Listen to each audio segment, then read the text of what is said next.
Thank you for taking this moment to breathe and to listen what can change your life forever. My name is Ragnar Sinikas, and I'm the founder of Starpreneur TV, How to Dominate the Decade talk show, World Women Conference and Awards, the creator of Coral Desk, the coach of the Changemakers, and co-author of the book Dominate the Decade. My mission is to empower through education. And today I have the honor to talk with Dean Fox from UK. He's the leading mindset coach, trainer, consultant, entrepreneur, and speaker. And as mentioned, he's based in the northeast of England, UK. And Dean has trained and coached thousands of entrepreneurs across the country with his powerful message. Dean, welcome. And can you share your story and your powerful message with us and with our community? I can indeed. Thank you very much, Ragnar, for the intro. It's a pleasure to share some of my story and some value with the audience. So my background, originally in engineering and then more latterly in sales and kind of business development. But I always had this feeling that there had to be more. I was always searching for something. There was points in my life where I didn't perhaps feel good enough, and I suffered from imposter syndrome at times, and I was regularly looking for the next best thing. How could I prove to myself and other people that I was good enough and I was successful? And so that led me through my sales career on a real journey, always wanting to demonstrate that I was the best at whatever I was doing. And that can be beneficial because it can drive you. But it can also really, really impact you and hold you back at times as well. And so I'd kind of, during that journey in my career, I'd reached, what most people would see as being a fairly successful position. I was a national sales manager for a major company here in the UK. I covered the whole of the country, managed a team of salespeople and a multi-million-pound budget.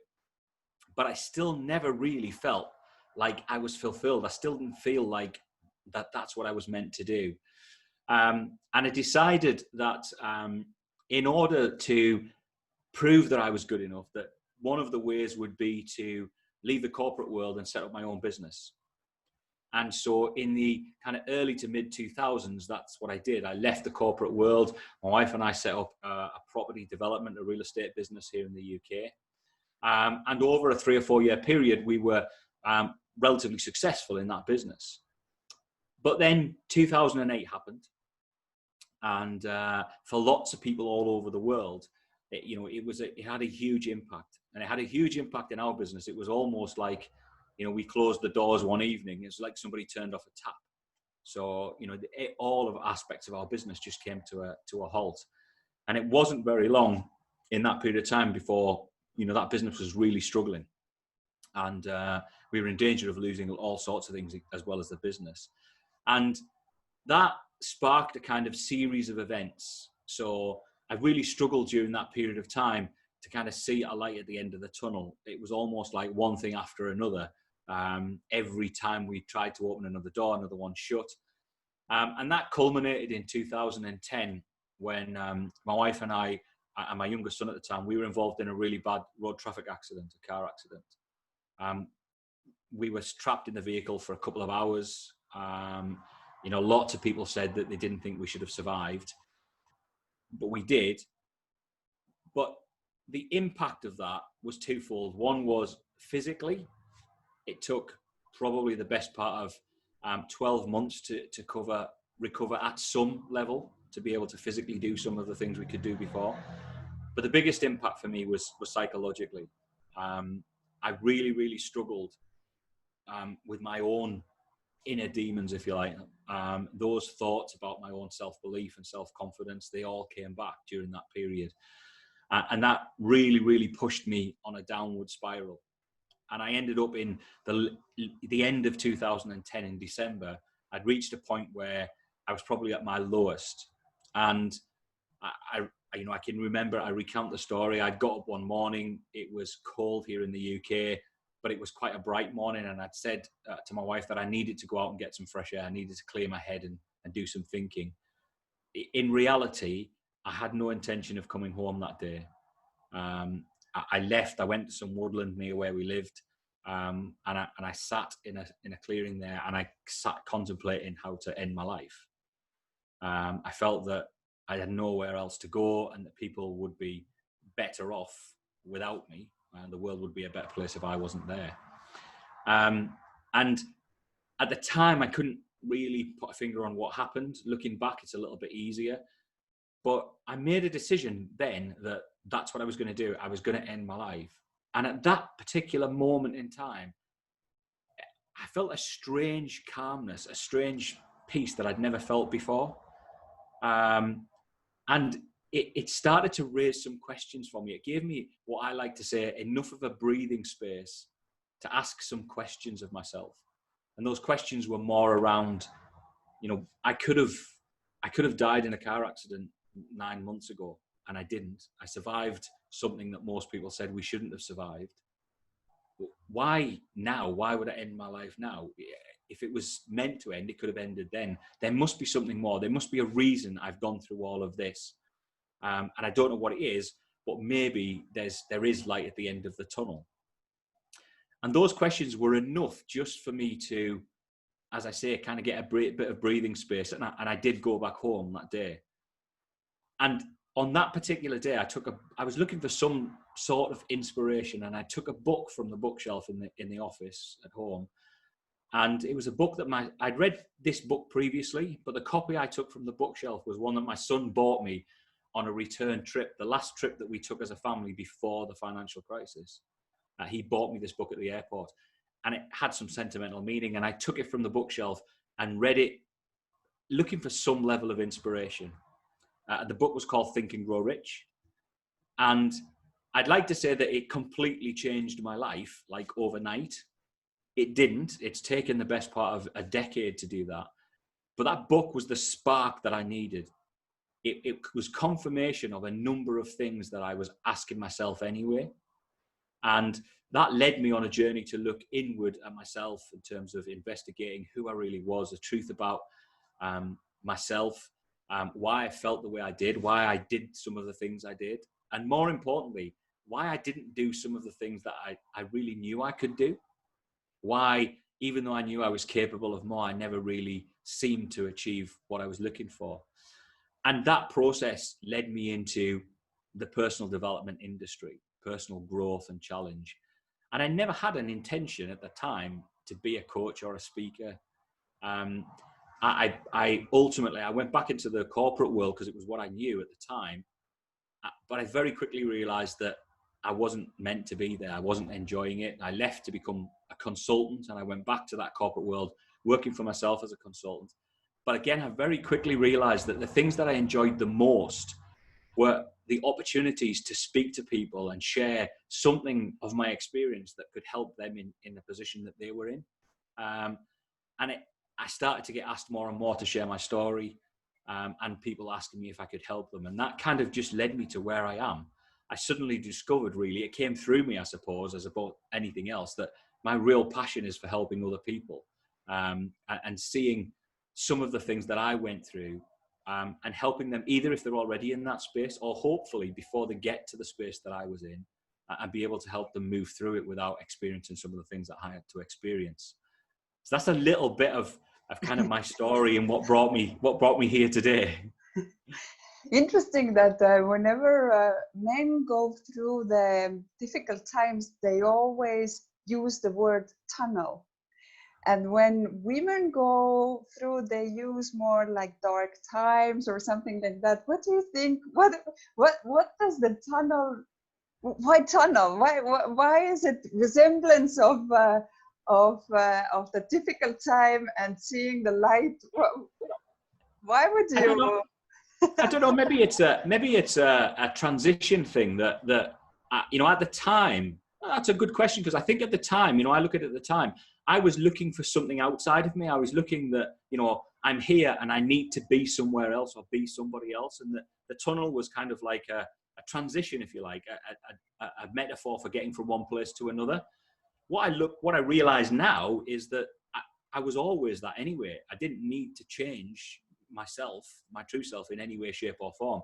And I think that perhaps that's where it comes from, that we always look on the outside, that we're always looking for, I get to be somewhere and that will make me feel differently. That's a great answer, by the way, because it totally makes sense.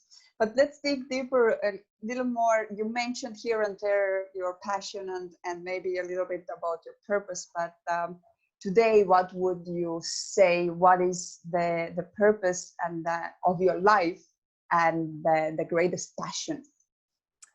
So my mission essentially is that I don't want anybody to have to go through the things that I went through in order to understand who they truly are. So we have this inherent power within us that is greater than anything we've ever experienced, and the potential for more than we ever imagined we could possibly do or be. But we veil it by who we think we are, this self-image that we've created from our conditioned social, environmental, and genetic conditioning. And I have this mission that I want people to understand that that's not who they truly are. And when we can see through that veil, the possibilities become limitless. So that's my mission, and that's what I'm looking to do, is help as many people as I possibly can to see that for themselves. What I'm really passionate about is that the period of my life when I was either in the corporate world and successful to the outside world, or as an entrepreneur and successful, this feeling that I talk about of kind of not being able to take the action, always feeling like I was capable of more, but never really kind of feeling like I could get there.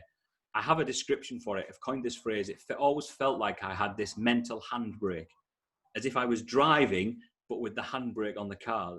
If I could just let it off, I would be able to go. I knew where I wanted to be, and I felt I had the potential to get there. I just couldn't move fast enough.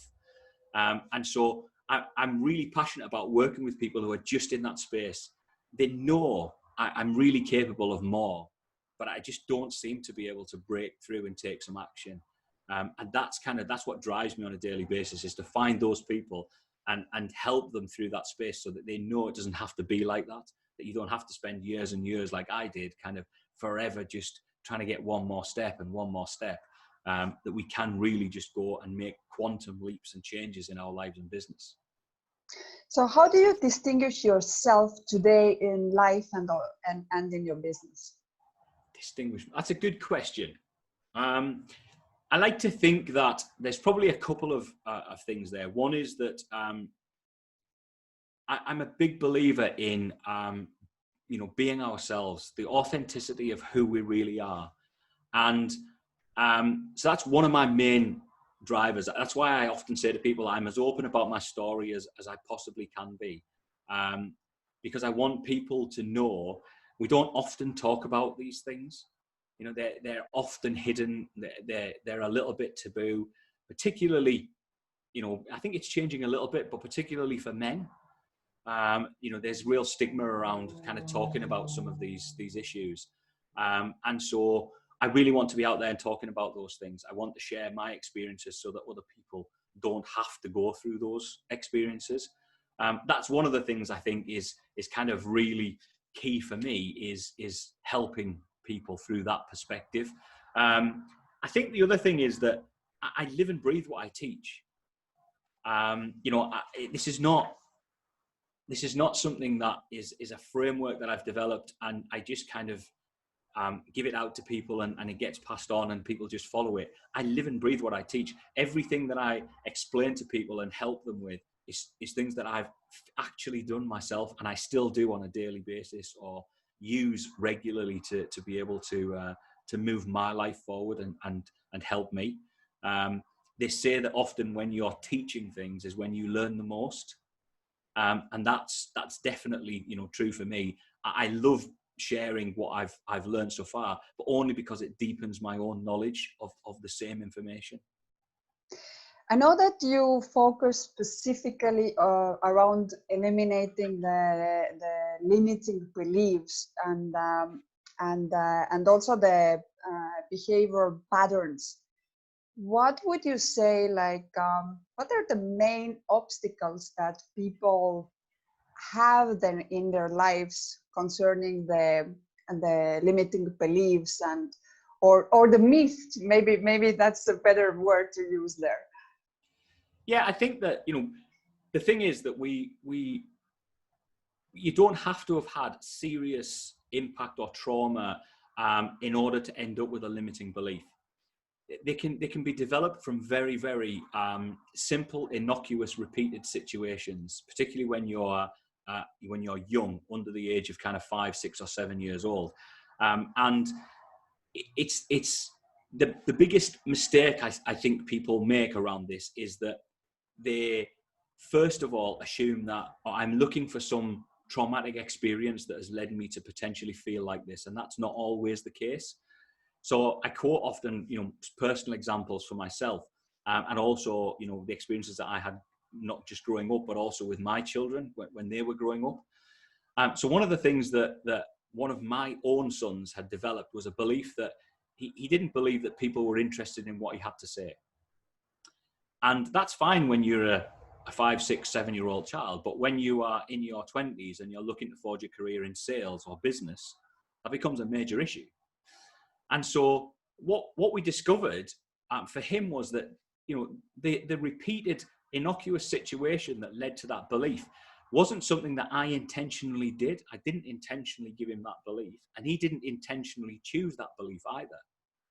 But the simple process of, for example, I worked when he was younger, I worked a lot from home. I had a home office. I covered the whole of the country, but I spent a lot of time working from a home office.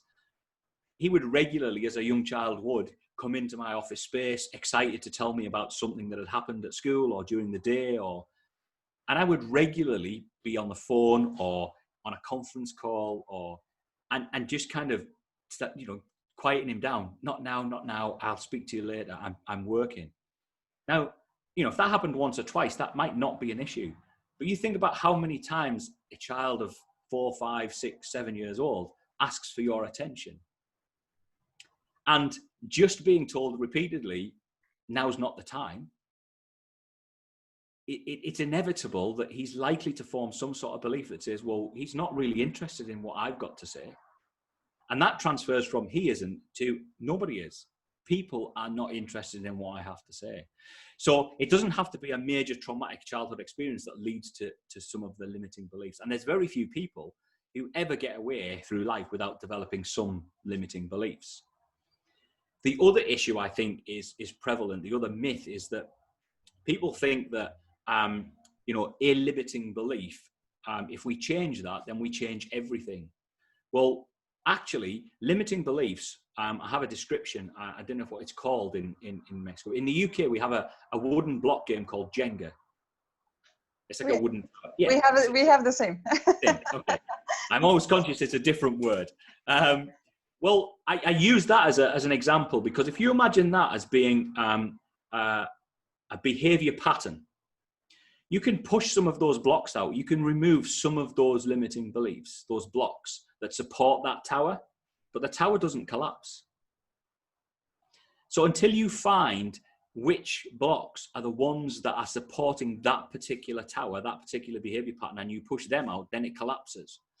And that's why sometimes people spend a lot of time working on themselves, but still don't seem to make any real quantum leaps or progress because they're actually working on things that are not supporting that behavior pattern. So for me, it's all about, okay, what is the behavior pattern that's holding you back? And let's look at which beliefs support that pattern from the work I've done. And then which ones of those affect you. And then we're working in the most effective and efficient manner. And what do you see, for example, what are the common mindset mistakes that entrepreneurs make? So there's probably 2 or 3 that I come across most regularly. The first one is this idea of think positively. In order for that to happen, that would suggest that there are positive and negative thoughts. There aren't positive and negative thoughts. There are just thoughts. Thoughts don't have a positive or negative spin. The only time they cause a problem is when we attach an identity to those thoughts. So we label them. The thought is just a thought, but we label it. So people are trying to focus on thinking positively, as opposed to understanding that thoughts are just like clouds. They're transient. They come and go. And if you can let them come and go, You know, the average human being has 60 to 90,000 thoughts a day. Most people can't remember what they thought 10 minutes ago, and they'll not be able to predict what they will think in an hour's time.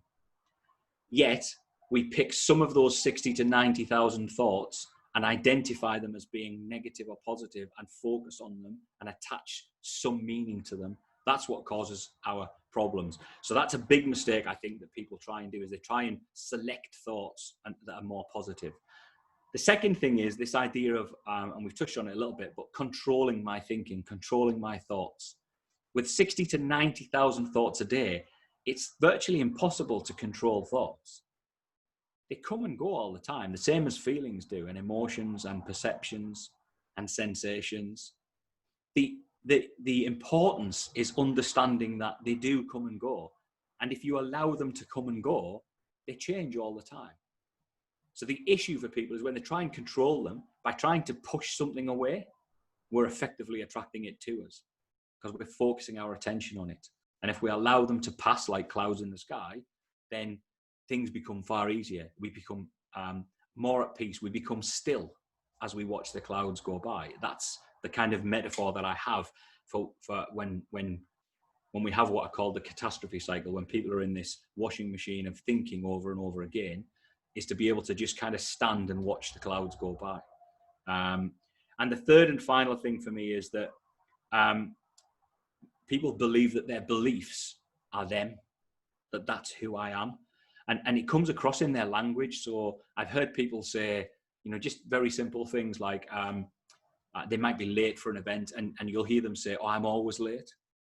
And this word that I am, suddenly these beliefs, that we think that's who we are, that's me. I am this belief. I am these collection of beliefs and thoughts and sensations. And that's not true.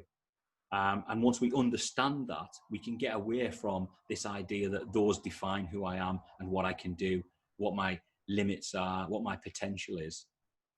So that's probably the third biggest one that I see in terms of the mistakes that people make when they look at mindset as an overall perspective. What would you say, for example, what is the main reason for the disconnection with our mind, meaning psychology, and the emotional intelligence, which are all our emotions and our emotional side? What do you think? What do you see there? Where does this come from? I think the biggest, and again, this is something that kind of I've really been working on myself about the last 2 years or so, is that we talk about mind, we talk about the mind as if it's a thing, as if it's a thing, but nobody knows what it is. Nobody's ever found it. Nobody's ever come across it. We have a brain that people have found, but there's no thing called a mind. And yet we've become identified with the mind and the body. So this collection of emotions, perceptions, sensations, and thoughts, and this body we define as a person. But the truth about who we really are is, if we ask ourselves, if we have thoughts, or we have emotions, or we have feelings or sensations, are we aware of those thoughts, feelings, emotions, and sensations? And the answer is yes, we are. Well, the question is, okay, so who is it that is aware of those thoughts, feelings, and emotions? Because if there is something or someone who is aware of them, then there cannot be those thoughts, feelings, emotions, and sensations. And that separation, that disconnect, I think is actually a really good thing. When people can see that, we draw away this veil of who we've created, this person we think we are, and we're allowed to express who we really are. The truth about our this awareness, this pure consciousness that we are. And I think that's, you know, when we really understand the difference between this idea of a mind and a body and the spirit, if you like, so the essence of who we are, that's when I think we experience a real shift in our ability to be able to experience life without some of the things that go with it, like stress and anxiety and pressure and those sorts of things. So let's give some tools as well to people that are listening. And there's a lot of people from UK joining, obviously, we know why. So how entrepreneurs can dominate in the marketplace when it comes to successful mindset? So there's a few things for me. I think the first thing is that there's a concept that I didn't develop. I've kind of discovered it, but along with lots of other people. But it made such a huge difference to me that it forms the core of lots of the things that I teach and talk about. And that is a statement that says that events have no meaning. Events have no inherent meaning. And for lots of people, that's a difficult concept right at the beginning to get used to. But it's a tool that I've used to really, really change how I see things. So as an example, when something happens, a situation or an event, if it had a meaning, an inherent meaning, it would mean the same for every single person. And that is not the case. It's not true. We all see the same event and can see it differently. We all have a different emotion to it, a different feeling. You know, I did this with somebody the other day, and we used a very, very simple example. We talked about rain. When it rains, that's an event. But if you think about it for a second, if you'd spent weeks or months planning some sort of outdoor event for hundreds or thousands of people, even you'd micromanaged it. Everything was perfect. The weather leading up to the event was amazing, but on the day of the event, the weather was atrocious. It was raining, and you asked yourself, is rain good or bad? In those instances, everyone would say, well, it's bad. And yet on the same day when it's raining, if you were a farmer and you had no rain for months and were in danger of losing your crops and your livelihood, and it rained, would rain be good or bad? Well, it would be good. But the event is still the same. So it's not the event that has the meaning. It's our interpretation of the event that has the meaning. And when we understand that, not just intellectually, but really understand it, we can use it in every single situation. So I use three things every time an event happens. The first question I ask is, what do I really know? What's the reality of the situation right now? So if we take the current situation, which was a global pandemic, and in the UK, as lots of countries where we were locked down completely for a period of time, had a huge impact on lots of businesses. If we took that situation, what was the reality? The reality was we were in a global pandemic and we were locked down. We were unable to do many of the things that we were doing before. That's the reality. What emotion were we feeling, again, when that event happened? And that emotion is different for lots of people. Some people found the current lockdown being a very peaceful time, a time for reflection, a time for planning and change. Some people have really struggled with it, both from a psychological perspective and also a financial perspective. But the question always is, what emotion am I feeling about this event? And the third and final question is, and what meaning must I be giving to the event in order to feel that way about it? And that allows us to realize that the event doesn't have the meaning, it's the meaning that I give it. And if I change the meaning that I give it, I change how I feel about the event. And that is applicable to every single thing that happens in our life. And once we understand that, we can use it over and over again, as many times as we want, to give us a completely new reframe and perspective on anything that happens to us at any point in our life. And it's one of the things that I've used extensively. And it was really interesting to me. Last year, I read a book called A Course in Miracles, which is a bit more of a spiritual text than a traditional personal development and mindset book. But it came with 365 lessons. So a lesson for every day, something that you had to do, a practical exercise. And having read the book, which I thought was amazing, lesson number 1, day 1 of 365 lessons, basically says that everything I see in this room, from this window, on this street, in this town, has no inherent meaning. And it just reinforced to me that everything I'd been saying was, that's it. That's the core of everything. If you get that right, then you essentially can see things with a real different perspective than ever before. This is beautiful. Thank you for sharing that with us. So thank you everybody who has joined us here in Zoom and also in Facebook Live. I'm currently seeing all the comments and questions under Ragnar Sinikas. Those who are watching under Coral Desk, those questions and remarks and comments, we can see them after. We will address them, and none of the questions will be unanswered. So if you have any questions for Dean, you are welcome to write them now. And Dean, until people are writing us, can you give us your 3 recommendations how to dominate the decade? Okay, so three things that I think can really have an impact for people. One of them is this idea that events have no meaning. Every single situation is either an obstacle or an opportunity, and you get to decide. So I use an analogy that, you know, when you think about 110-meter hurdlers, world, you know, Olympic athletes in the hurdles, at the start line, before the gun goes off, they look up, all they can see are a series of hurdles, of obstacles in front of them. But the question is, are those hurdles, are those obstacles, are they in the way, or are they on the way to where you want to be? So one of my top things, my recommendations, is to always think about, is this obstacle, is it in my way, or is it on my way to where I want to be? So that's number one.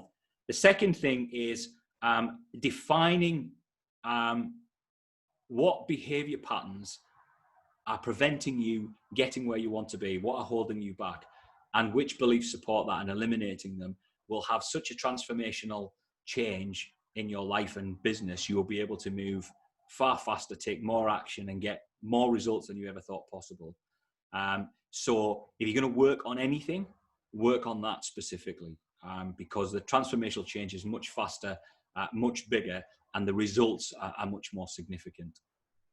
And the third and final thing is, particularly in this current environment, is be you.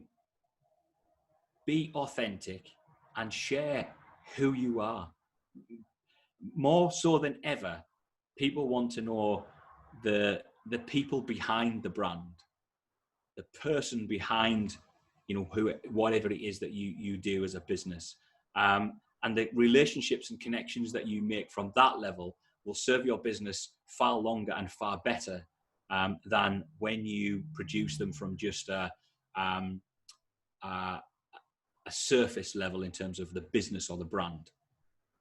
So be authentic and be you is my third and final one. Beautiful. So we have some questions. What are your top 3 items on your bending bucket list? Top 3 items. Okay. So I love to travel, and we've seen some amazing places over the years. But one of the places or 2 places that are still on my list of not seen yet. One is Petra in Jordan, and the other one is Machu Picchu. And they're on my bucket list in terms of places to see. I've seen the Taj Mahal and the Grand Canyon and some amazing places, but they're on my list for sure. The other thing that is something that is on my bucket list to do is to host for want of a better phrase, to host a formal retreat. So to have a group of people somewhere in the world where we can spend some real in-depth time working on themselves, and we can support them and guide them through that process. So that's one of the things that we've not yet done, but we would love to do that. That's kind of on my bucket list of things to do as well. What else is on my bucket list? I think this is probably less of my control, but something that I'd really love to see is both my sons have followed a passion into professional sport. And I would, one of the things I'd love to do is to see one or both of them either represent their country or play at the level that, that I could watch them in terms of professional sport level. Beautiful. Who is the person you admire? Who's a person who I admire? There's lots of people. I think not just from coaches and mentors. You know, my parents specifically, but I think there's two people I think who stand out a lot significantly. One is my wife, and that's not just because she's my wife, but because she has embraced all of the things that I've kind of developed and has completely changed who she thinks she is. So she, despite having a successful business of her own for a while, she now is a published author. She empowers children. She has she's developed a women's empowerment network, and I'm always hugely inspired by how she goes after what she wants in life now. And the second thing, for a very similar reason, is my younger brother, who is a successful musician, but refused at any point in his kind of almost 20-year journey to get where he wanted to be, to ever waver from the ultimate desire of his dream, and refused to give up at any level, regardless of what was happening in or around him, and has gone on to achieve some of his dreams. He's still got lots left to do, but I find that hugely inspiring. Can you tell us a little more about the Empowering Kids project? What is it, and what exactly are you doing? Yeah, so my wife wrote a children's book. My wife's dyslexic and really struggled through school. But she wrote, during that period, she used to have an imaginary friend. So she would retract and speak to this imaginary friend when things became really difficult. And she used that experience to write a children's book, which has a message that runs through it about empowering children to follow their own dreams and to aspire to have more. And when she wrote the book, it was a story for her. She always wanted to do something. But when I read the book, when she read it to me as a concept, I was amazed. I said, the message that goes through that's fantastic. And so, having produced the book, she then took it to some of the local schools, and they love it. And so, not only do individuals purchase the book and use it for their children, but she has a small program of workshops that she delivers with schools, so that she can go in, she can help read the book, but they can also do some work around, you know, what it is they want to do, follow their dreams. They do some artwork projects and things like that with it, and be creative. So it just helps them at a young age when they're very, they can be easily influenced, to maybe aspire to have more and think a little bit bigger than they were originally. Beautiful. Please elaborate on the second point, how to dominate the decade, a little more. So that was eliminating your beliefs. Yeah, so it goes back to what we said before, that you know, very few people understand what's holding them back. They just have a feeling that they're being held back. But there are certain behavior patterns which repeat over time. So things like procrastination is a pattern of behavior. And if you took that pattern of behavior, there are something like, off the top of my head, 17 or 18 limiting beliefs that support that pattern of behavior. Not everyone has all of them, but it's about identifying which ones they are. So that particular comment was around, if you're going to do any work, do it on identifying which pattern of behavior repeats over and over again and stops you getting the results that you want. Once you understand the pattern of behavior, you can then look to find out, okay, what beliefs support that pattern, and then take the actions necessary to eliminate them. I think that's what had the biggest change in my life. That's what I work with my clients. That's the fastest transformation we have with anybody, is doing that piece of work. Beautiful. How do you define success? Okay, that's a really good question. I use a definition that I discovered from a guy called Earl Nightingale. who is a bit of a guru in personal development. And his definition of success is the one that I always use. And Earl's definition is that success is the progressive realization of a worthy goal or ideal. It is never the end point. It's the progressive realization of whatever it is that you want to achieve. It's the journey towards where you want to be. So that's always how I define success. Anybody who is doing something on purpose, taking action towards something they decided they want, is a success, in my opinion. And what are you most grateful for?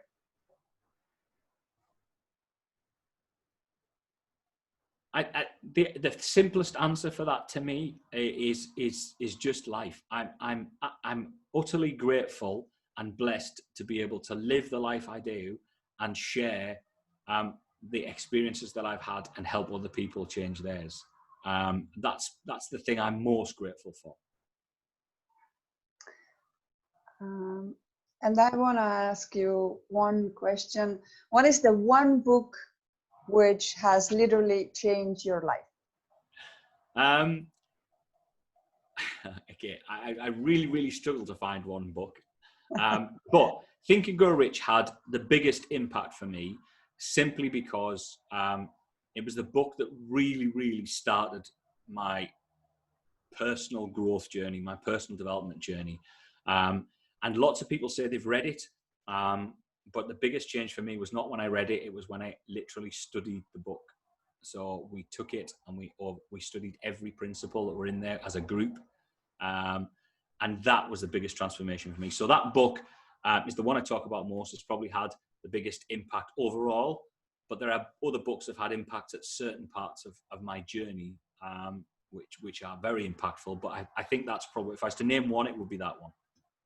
I love the exact point which you just brought out, because none of the books, none of the events, none of the conferences actually work when you don't put the work into it. So it's a very valid point, and I thank you for taking this point out, because I think what happens with most of us, we read a lot of books and we don't take really action on them. So sometimes some books are like, if someone asks like, okay, what is this book about? You're like, oh my God, I did read, but I don't remember anymore. And we don't really remember because we didn't take action on it. So we didn't really relate to it. Yeah, absolutely. I have two things. One is that I say to everybody that, there's a world of self-development out there, but there's also a world of shelf development where we take our books and we put them on the shelf and we don't do anything with them. But also, you're right. I often say, when people say to me, can you recommend a book? I answer that by saying, yeah, what would you like to learn? Yeah, that's very true. So if someone wants to follow you, contact you, how they can do so? So they can get me on all of the social media channels. So you can find me on Instagram and Facebook. I'm at Dean Fox Coaching. Really easy. I'm on Twitter, which is at I'm Dean A. Fox. And my website is deanafox.com. And they can get me through any of those channels. I'm also on LinkedIn as well. Perfect. What would be the sort of closing message to everybody that took the time today to listen to us? The first thing for me always is that anybody who gave up any time today to listen is already ahead of most of the population, because they're already investing in themselves. That's the first thing. And I'm always immensely grateful for and blessed for anybody who gives up some of their valuable asset, which is time, to come and listen, whether I'm talking or somebody else is. But the biggest message for me is probably twofold. One is that you are significantly more powerful, with significantly more potential than you ever imagine is possible for you currently. And the second thing is that every situation is either an opportunity or an obstacle, and you get to decide. Start looking for opportunities and you'll find them everywhere. Beautiful. Thank you very much for taking the time. Thank you for investing in our community with your time. Thank you for sharing all your knowledge and experience and very intimate parts of your life, and really having it, having us to relate really why it's so relevant, and everything that you do is so relevant with your teachings. So thank you very much for doing so. And you are watching this, I really loved, I picked up something today, whether it's self-development or it's something that really struck my mind, and it has so much meaning today, that really those books that we do buy, so we need to really accomplish that we read them and take action on them. So I hope that you will do so with your next book that you will take in your hand. And I invite you also to write down your bucket list today, because I think there's even if we have done it, most probably you have done it a long time ago, and it's time to push the refresh button. So do so, and then you can compare with the old one. So don't take even the old one out before, but write down the new one and then go back to the old one. So and today you can decide, you can be the change maker in your life, take action. I hope you wrote down all the valuable golden nuggets which were shared with you today. If you didn't, then go back to this video, write them down, and then most important part is to take action on them, and take action on them within the next following 24 hours, because we all know, new day, new information, and we just go with the flow and nothing happens. So don't let this happen to you.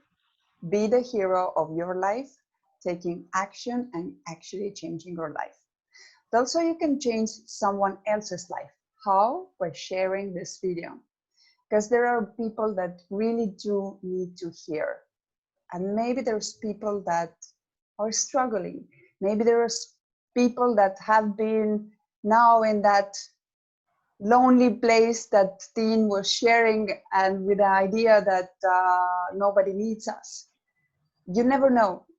Dean's story can change lives. So you hold the keys to that success. So share the video, be the hero of someone else's life, and I will see you tomorrow at the same time here. Who's going to be on the show? What do you think? I'm not going to tell you. You need to go and follow up and see who's going to be here with us tomorrow morning. But Dean, again, thank you very, very much. It's quite late in the evening in UK. Thank you for taking this time, spending the time with us. And I hope that we will hear soon from you. And who knows, I would love to have your wife also in our show to share her program for the kids. So let's organize that. Thank you very much for joining us. Have a blissful week and great evening. And thank you very much for taking the time to be with us. Thank you, Rani. It's been a pleasure. Thank you very much. Bye-bye.